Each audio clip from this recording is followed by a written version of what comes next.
In ancient Greece, Epicurus taught from his garden that the greatest pleasure comes from freedom. Freedom from disturbance, freedom from chaos, freedom from unnecessary desire, and most importantly, freedom from the chains we willingly wrap around our own necks. But here's what they won't tell you about this philosophy. The moment you give someone else control over your peace, you've lost the only thing that truly matters. You see, there's a pattern hidden throughout history. The men who achieved the most, who created empires of thought, who changed civilization itself, they all understood one brutal truth, a truth so dangerous that society has spent centuries convincing you it's wrong. What if everything you've been told about relationships is a carefully constructed lie? What if the very thing they programmed you to chase is actually the greatest obstacle to your potential? Arthur Schopenhauer understood this better than anyone. He didn't just observe human nature, he dissected it like a surgeon, and what he found was devastating. Most men aren't living their own lives. They're living as accessories to someone else's emotional drama.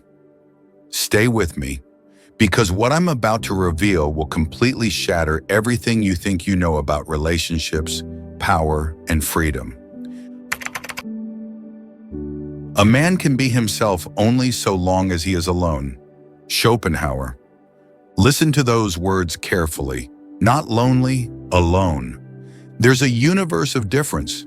Schopenhauer spent decades studying human desire, what he called the will, this relentless force that drives all living things.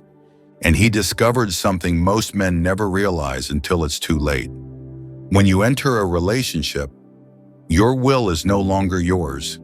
Think about this for a moment. Before the girlfriend, you had plans, ambitions, a vision for your life that was crystal clear. You were going to build that business, master that skill, transform your body, create something meaningful. But then she arrived, and suddenly, your time isn't yours anymore. Your weekends are spent on activities you don't choose. Your evenings are consumed managing her emotions. Your mental energy, that precious resource you need for creation, gets drained in endless conversations about feelings and problems that wouldn't exist without the relationship itself.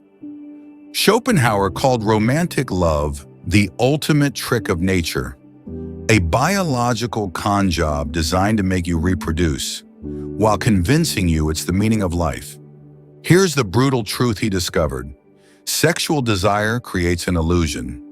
You see a woman, and your biology floods your brain with chemicals that make her seem like the answer to everything.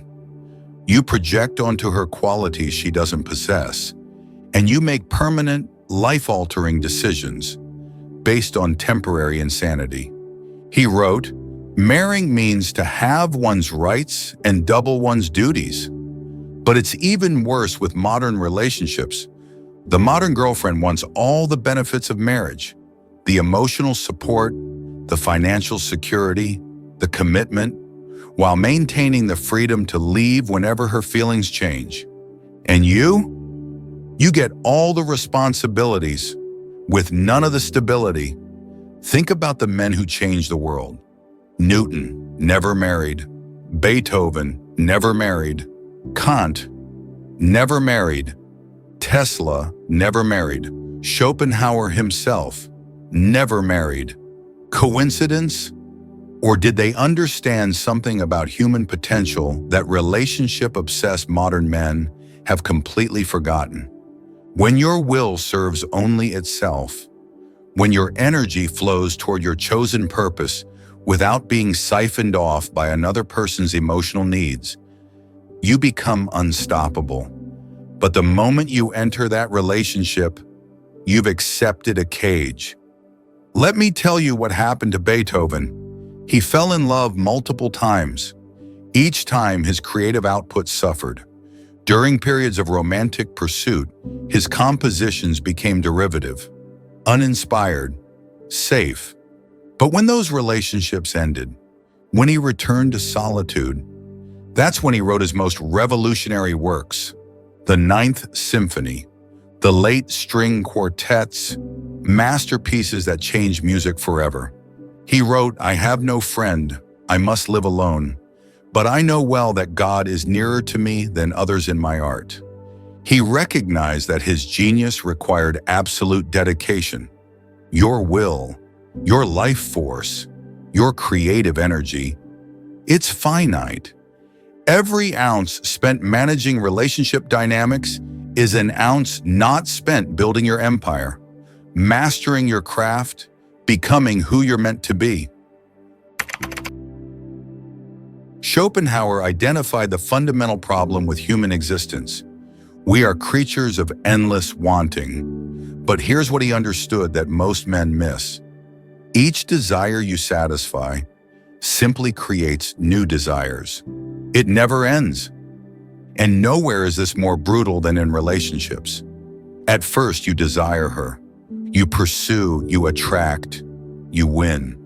Desire satisfied, right? Wrong. Now she desires reassurance, attention, quality time, emotional availability, future planning, meeting her friends, social media acknowledgement, consistent texting, thoughtful gestures, remembering important dates. Each desire you satisfy bursts three more. You take her to a nice dinner. She's happy for a day. Then she wonders why you don't do that more often. You meet her emotional needs during a crisis. She's grateful. Then she expects that level of emotional labor constantly. Schopenhauer called this the pendulum of suffering. We swing between unfulfilled desire, which causes pain, and satisfied desire, which causes boredom. And then the cycle starts again. But here's what changes when you remove the girlfriend from this equation.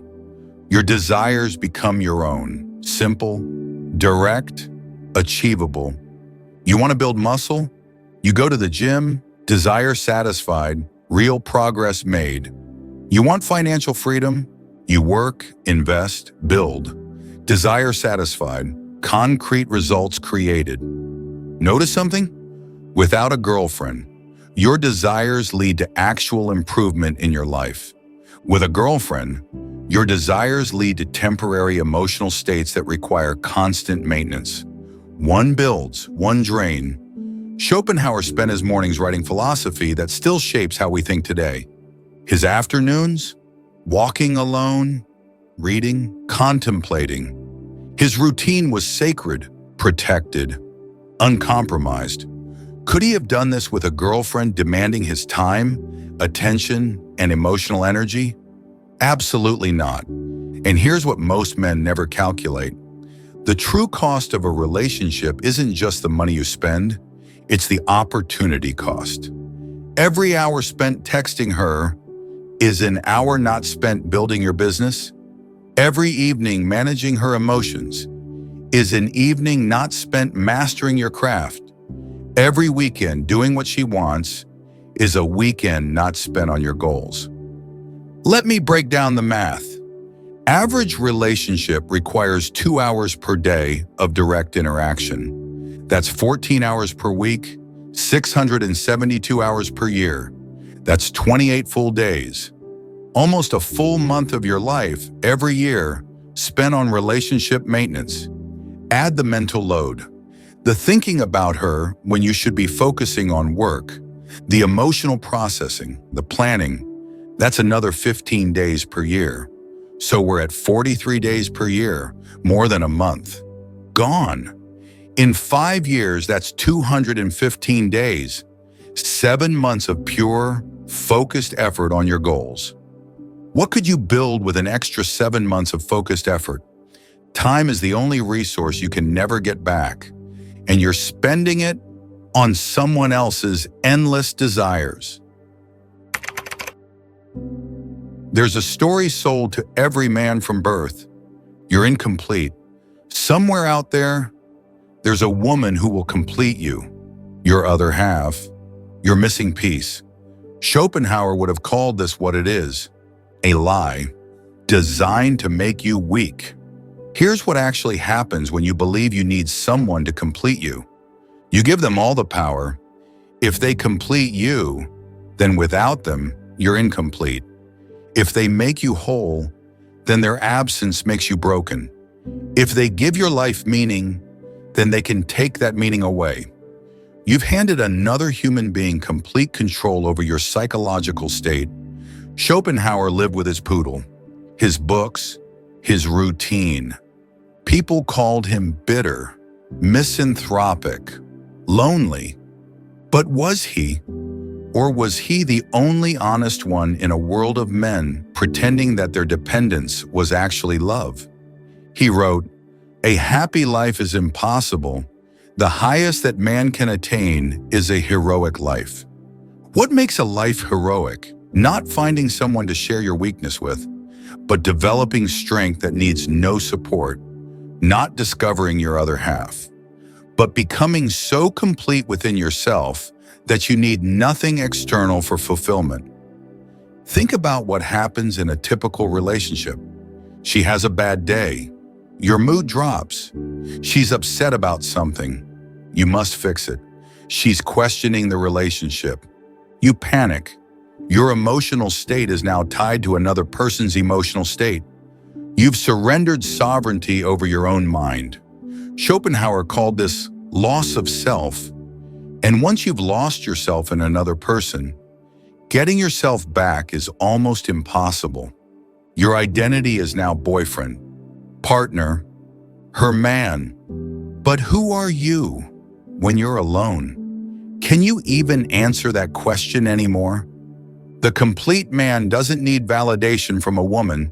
He validates himself through achievement, through creation, through the pursuit of goals that matter to him. The complete man doesn't need emotional support from a partner. He's developed internal resilience that no external circumstance can shake. The complete man doesn't need someone to give his life meaning. He creates meaning through the work only he can do. This isn't coldness. This is power. And it terrifies people because it can't be controlled.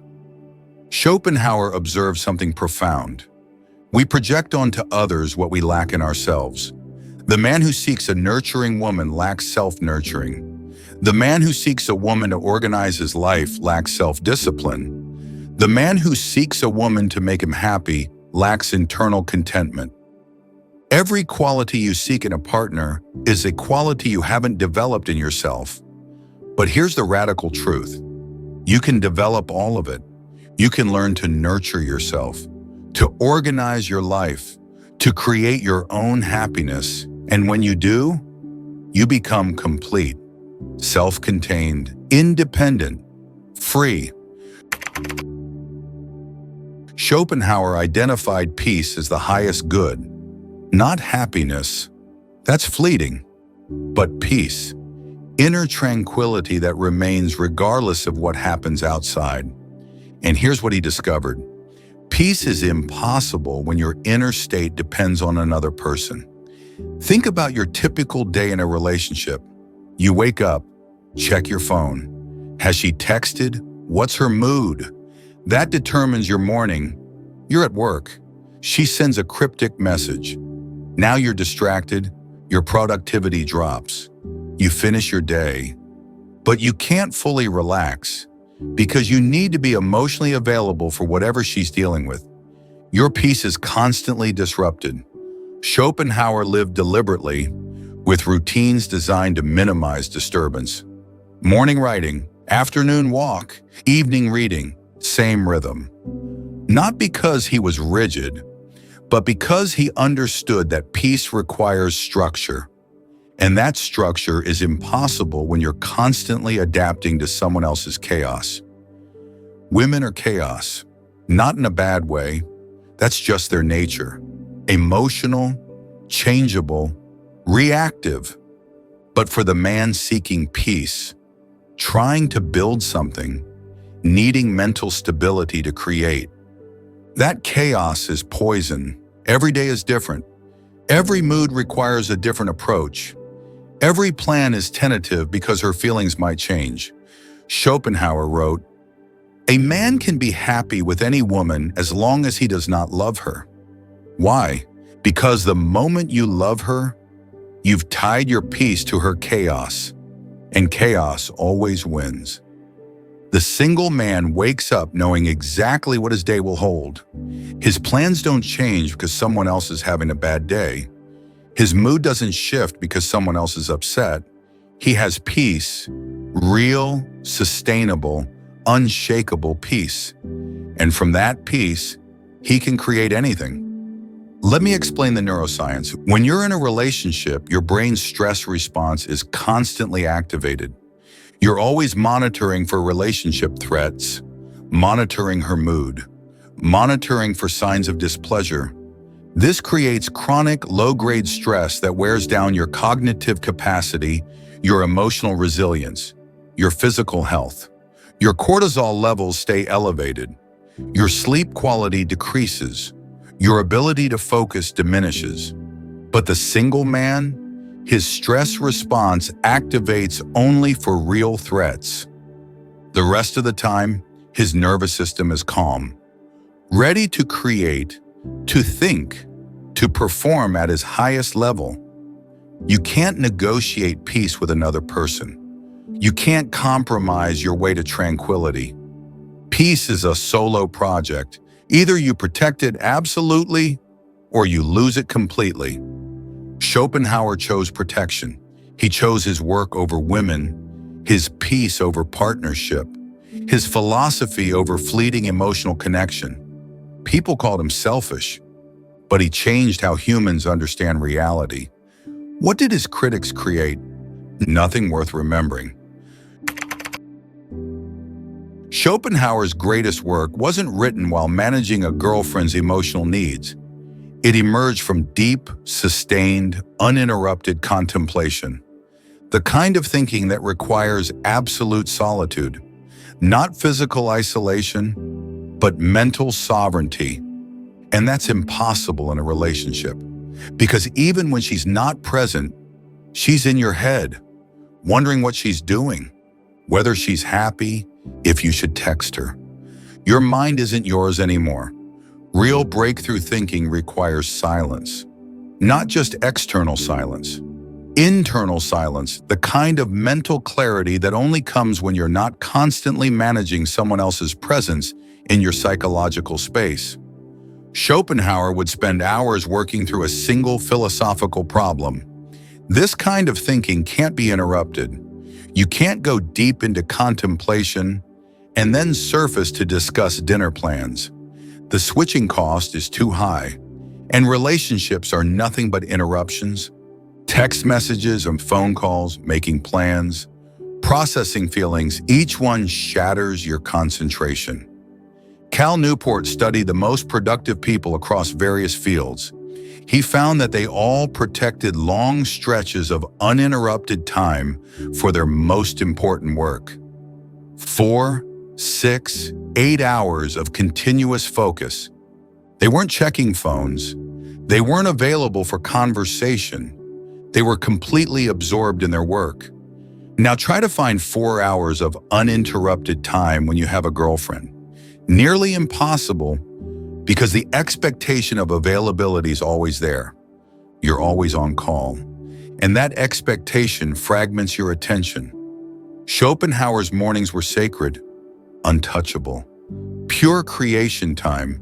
No one disturbed him. No one demanded his attention. And from that protected solitude, he produced work that outlived him by centuries. That's the trade. Temporary companionship or permanent contribution. Most men choose comfort, and the world forgets they existed. Einstein said, "I live in that solitude which is painful in youth, but delicious in the years of maturity."